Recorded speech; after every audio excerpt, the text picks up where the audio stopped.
President Biden, as we just mentioned, is reacting to the leaked document. I want to bring in Ed O'Keefe, who's following that part of the story from the White House for us. So, Ed, we just got a statement from the White House. What did the president have to say? Yeah, among other things, raising questions about whether this draft opinion is genuine. Of course, Politico says that they put it through a vetting process to verify that they believe it is the genuine article, even though it is just a draft opinion. But the president saying in part, we will be ready when any ruling is issued, clarifying and explaining that he has established the White House Gender Policy Council, and his White House counsel's office has been working for several months, if not about a year, for the potential for a conservative court to do just this.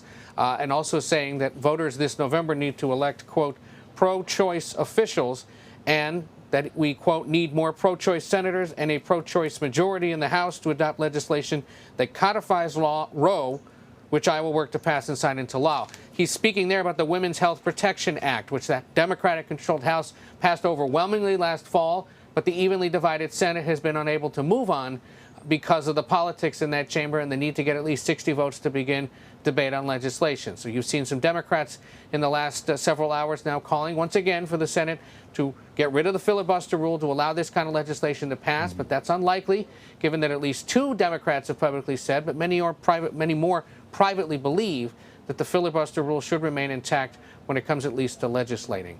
Lots of other interesting opinion real quick. Let me just share one other that just came in as Jan's report was airing from Senator Susan Collins, who, remember, is always a key swing vote on Supreme Court nominations and abortion rights specifically because she's a Republican who votes with Democrats at times to protect abortion rights. She says in her statement, if this leaked draft opinion is the final decision, and this reporting is accurate, it would be completely inconsistent with what Justice Gorsuch and Justice Kavanaugh said in their hearings and in our meetings in my office. Obviously, we won't know each justice's decision and reasoning until the Supreme Court officially announces its opinion in this case. We have some tape that demonstrates some of those statements that Senator Collins is referring to. We should show them to you quickly. It has been reaffirmed many times. My position as a judge is that there's 45 years of precedent. I can't pre-commit or say, yes, I'm going in with some agenda, because I'm not. That's Justice Gorsuch, Justice Kavanaugh, Justice Amy Coney Barrett, who all basically asked about Roe, saying, well, it's settled law, not something I'm going to worry about. That's why you saw this from Democrats. Majority Leader Schumer, Speaker Pelosi saying several of these conservative justices have lied to the U.S. Senate, ripped up the Constitution, and defiled both precedents and the Supreme Court's reputation. They called on Republicans who supported Senator McConnell and voted for Trump justices, pretending that this day would never come, saying they'll now have to explain themselves to the American people. So you see that Susan Collins statement now trying to say, oh, that's not what they told me.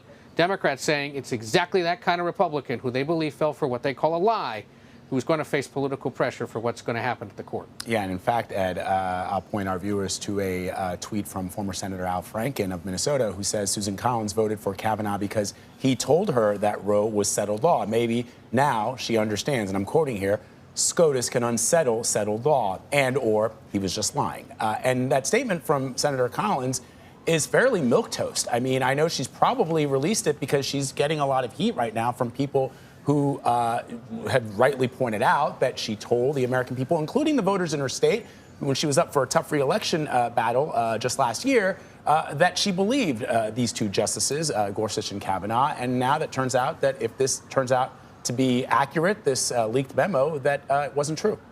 Yeah, and we should also point out that when the Senate held that vote on that legislation to put Roe v. Wade essentially into federal law and to make it an unsettled issue legally, she did not vote for it, even though she has voted in the past for some abortion rights legislation that may ultimately fail or does pass, depending on what it is. She voted against this one, as did Alaska's Lisa Murkowski, out of concern for states' rights, which, of course, is a bedrock conservative principle, Republican principle, that states ultimately get to make these decisions. And so that was another notable departure on this issue and a reminder of the complexity of this. It doesn't cut cleanly across partisan lines, whether it's on the issue of abortion itself or on the rules that might dictate how Congress would vote on it. And it's just another one of those really complicated ones that Congress has struggled to deal with in these evenly divided times. So, Ed, I know we don't know who leaked this, but we've already established it's probably a pretty small group of people to choose from.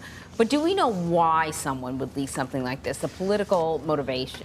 Well, look, anytime information is leaked to reporters from government officials, because in essence, whoever did this probably is a government official, given that they work for the court, there is the potential for motivation. And it falls on journalists who may receive that information to share the motivations of that source, perhaps, if they're in a position to do so. I can remember some past reporting I've done where I had editors call me at the last second and say, hey, can we say anything about the motivation of this source? You know, do they have skin in this game, or do they just want this to get out there for the public to understand what's going on? And so we would rework stories to do that, and to lay a little more out regarding who, or the motivations at least of that source. There isn't really much about that in this Politico report. I looked for it last night, remembering some late nights where editors called to say, can we add that little bit of transparency about the motivations, which would suggest just how small a group of people is that has seen this draft document. And there may be a way, we don't know, but there may be a way for the Supreme Court to track who has gotten copies of that draft opinion, who then might have shared it with these reporters. So look, this is part of what we do. And as journalists, as long as we can vet the information and make sure that it's accurate and that we're not being misled by this source, we have an obligation to share that information and say, look, even if this isn't something you're supposed to see, we've gotten it. And there are people who are concerned about it or motivated to make sure the public's aware of it.